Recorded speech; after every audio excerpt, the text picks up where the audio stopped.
옛날 옛적 프랑스의 작은 마을 클레아르에서 시작된 이야기입니다. 이 마을은 울창한 숲으로 둘러싸여 있었고 숲에는 신비로운 생명체와 나무 요정들이 살고 있었습니다. 클레아르 마을의 주민들은 나무 요정의 전설을 알고 있었지만 실제로 그들을 본 사람은 아무도 없었습니다. 마을 한가운데에는 작고 예쁜 오두막집이 있었는데 그곳에 사는 소녀 리실은 자신의 큰 회색 고양이 미실과 함께 지내고 있었습니다.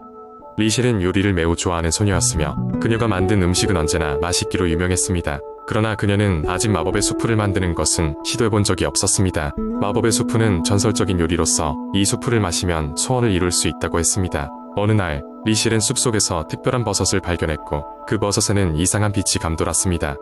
그녀는 신비로운 버섯을 가져와 그날 밤 수프를 만들기로 결심했습니다. 수프를 끓이는 동안 오두막의 주방은 특별한 향기로 가득 찼고 그 향기는 숲속 깊이까지 퍼져나갔습니다. 그때 숲속의 나무 요정이 향기를 맡고 리실의 오두막으로 찾아왔습니다. 요정은 작고 빛나는 존재로 이름은 에말린이었습니다. 에말린은 리실에게 감사하며 자신이 나무 요정 중 하나이며 그녀의 수프가 매우 특별하다는 것을 알려주었습니다. 그러면서 에말린은 리실에게 소원 하나를 이룰 수 있는 기회를 주겠다고 했습니다. 리실은 곰곰이 생각한 끝에 마을 사람들이 모두 행복해질 수 있도록 해달라고 소원을 빌었습니다. 에말린은 그녀의 소원을 들으며 미소 지었고 마법봉을 흔들어 작은 별빛을 흩뿌렸습니다. 그 순간 놀라운 일이 일어났습니다. 클레아르 마을은 갑자기 웃음소리와 환한 얼굴들로 가득 차게 되었으며 사람들은 더없이 친절하고 서로를 돕기 시작했습니다. 마을에서는 어려운 일이 생기면 모두가 힘을 합쳐 해냈고 마을 축제는 더욱 성대하게 열렸습니다. 리실의 바람대로 마을 사람들은 점점 더 행복하게 살았습니다. 리실의 요리 실력은 나날이 늘어갔고 그녀의 수프는 클레아르 마을에서 가장 사랑받는 요리가 되었습니다. 그리고 에말린은 항상 그녀를 지켜보며 필요할 때 언제든 도움을 줄 준비가 되어 있었습니다. 이렇게 리실과 나무 요정의 이야기는 오래도록 전해졌고 리실의 마법의 수프는 전설이 되어 후대에까지 이어졌습니다. 두 번째 이야기, 옛날 옛적 프랑스 파리의 구석진 거리에는 페티플람이라 불리는 작은 불꽃이 살고 있었습니다. 페티플람은 아주 작고 사랑스러운 불꽃으로 그의 존재를 아는 사람은 거의 없었습니다. 그는 밤마다 에펠탑의 꼭대기에 올라가 도시를 내려다보며 춤을 추곤 했습니다. 그의 춤은 마치 프랑스의 바람거리 틈을 타고 흐르는 멜로디 같았습니다. 페티플람은 사람들을 사랑했지만 불꽃은 그는 그들을 만나러 가기가 어려웠습니다. 그러던 어느 날 젊은 예술가가 에펠탑 근처를 걷다가 우연히 페티플람의 춤을 목격했습니다. 그녀의 이름은 엘리자였고 매우 따뜻한 마음을 가진 소녀였습니다. 그녀는 페티플람의 춤을 보고 감명을 받아 그를 만나고 싶어졌습니다. 그날 밤 엘리자는 에펠탑 아래에 돗자리를 깔고 페티플람을 기다렸습니다. 시간이 흐르자 페티플람은 마침내 그녀 앞에 모습을 드러냈습니다. 처음에 두려웠던 그는 엘리자의 따뜻한 미소에 마음을 열었고 그녀와 이야기를 나누기 시작했습니다. 페티플람은 자신의 이야기를 들려주었습니다. 자신이 어떻게 세상의 불빛 속에서 숨게 되었는지 사람들이 자신의 존재를 기억해주기를 바랐다는 이야기였습니다.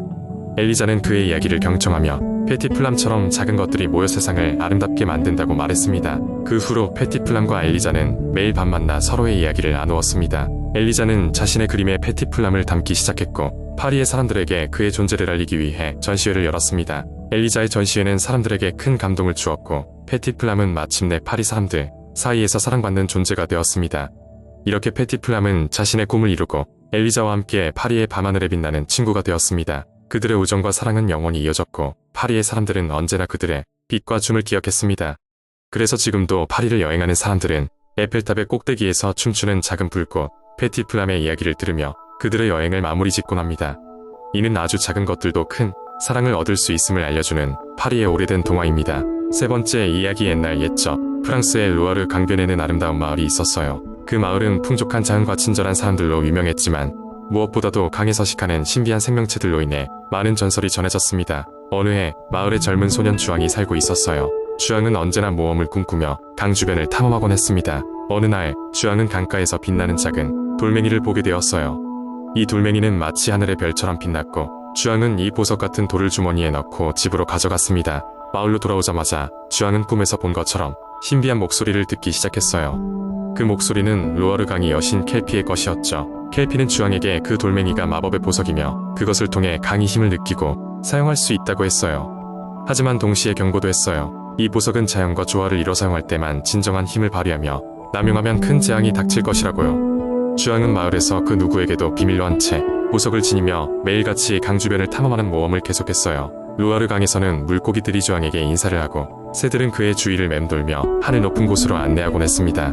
주양은 차츰 자신의 모험을 통해 강을 지키고 마을 사람들에게 자연의 중요성을 전하는 임무를 맡게 되었어요. 어느 날은 갑자기 마을에 큰 가뭄이 닥쳐왔습니다. 사람들은 강물에서 물을 퍼올리고 땅을 적시기 위해 안간힘을 썼지만 충분하지 않았어요. 그때 주양은 보석의 힘을 사용해 강의 물을 조화롭게 흐르게 했고 마을은 다시 풍족함을 되찾을 수 있었죠. 주양의 행동은 마을 사람들에게 큰 감명을 주었고 그들은 자연과 동화된 삶을 더 깊이 이해하게 되었습니다. 많은 시간이 지나 주양은 어른이 되었고 그의 이야기와 함께 루어르 강이 전설은 프랑스 전역으로 퍼져나가게 되었어요. 주양은 보석을 다시 강에 되돌려 놓았습니다. 언젠가 다른 사람이 자연과 조화를 이룰 수 있도록 하기 위해서 말이죠. 이렇게 주양과 루아르 강이 이야기는 대대손손 전해지며 사람들에게 자연을 사랑하고 보호하는 법을 알렸답니다. 네 번째 이야기. 옛날 옛적 프랑스의 한 작은 마을에 에밀이라는 소년이 살고 있었어요. 에밀은 모험심이 강하고 호기심이 많은 아이였죠. 매일 숲속으로 들어가 새로운 것을 발견하는 것을 좋아했어요. 어느 날 에밀은 마을 가장자리에 있는 커다란 숲으로 모험을 떠났습니다. 그 숲은 많은 신비와 비밀을 가지고 있다는 전설로 유명했어요. 숲을 걷던 에밀은 우연히 작은 빛을 발견했어요. 그 빛을 따라가 보니 조그마한 요정이 연못 위에 앉아 있었습니다. 그 요정은 에밀을 보며 미소를 지었어요. 안녕, 에밀. 나는 이 숲의 요정, 엘로이즈야. 너의 모험심을 지켜보았단다. 엘로이즈는 스스로 소개했죠. 에밀은 놀라움을 감출 수 없었어요. 요정이라고? 정말로 존재하는구나. 에밀은 믿을 수 없다는 듯이 말했어요. 엘로이즈는 고개를 끄덕이며 숲에는 많은 비밀이 있단다. 너에게 특별한 선물을 주고 싶어 사람들에게 내 존재를 비밀로 해준다며 말이야. 라고 했어요. 에밀은 잠시 생각하다가 고개를 끄덕였죠. 알겠어요. 엘로이즈, 당신의 비밀을 지킬게요. 그렇지만 무슨 선물인가요? 에밀은 궁금한 표정으로 물었어요. 엘로이즈는 손을 흔들어 공중에 마법의 가루를 흩뿌렸습니다. 그 순간 에밀의 주머니 속에서 작은 종소리가 들리기 시작했어요. 이건 요정 나팔이란다. 내가 필요할 때 언제든 나를 불러.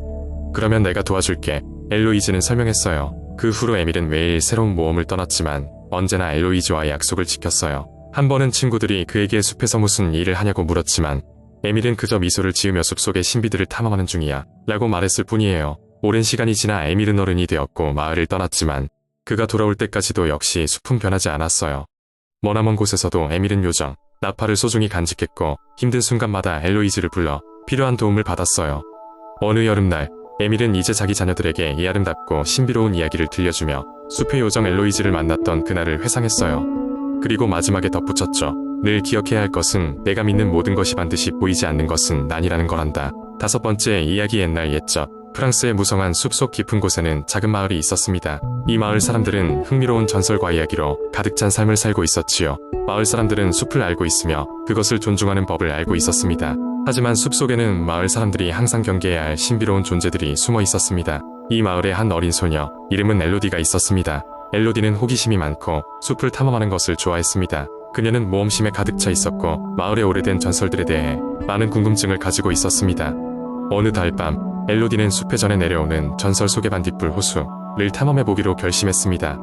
마을에서는 반딧불 호수에 대해 많은 이야기가 전해 내려왔습니다. 어떤 이들은 그 호수가 마법의 정령들이 사는 곳이라고 말했고 다른 이들은 호수에서 비밀의 목소리가 들린다고 이야기했습니다. 그러나 그 누구도 그 호수를 실제로 본 적은 없었습니다. 엘로디는 달빛이 밝게 비추는 밤 그녀의 작은 배낭을 메고 숲속으로 떠났습니다. 그녀는 나침반과 간식을 챙기고 엄마의 손전등을 들고 조심스럽게 숲으로 들어갔습니다. 나무들 사이로 부드럽게 불어오는 밤바람이 그녀의 옷자락을 흔들었고 그녀는 숲의 밤을 즐기며 걸어갔습니다. 숲은 낮과는 완전히 다른 모습이었습니다. 밤이 되자 나무들은 신비로운 그림자를 띠었고 부엉이의 울음소리와 함께 별들이 빛나는 하늘이 그녀의 안내자가 되어 주었습니다. 엘로디는 마음속에 두려움과 설렘을 동시에 느끼며 계속해서 발걸음을 옮겼습니다.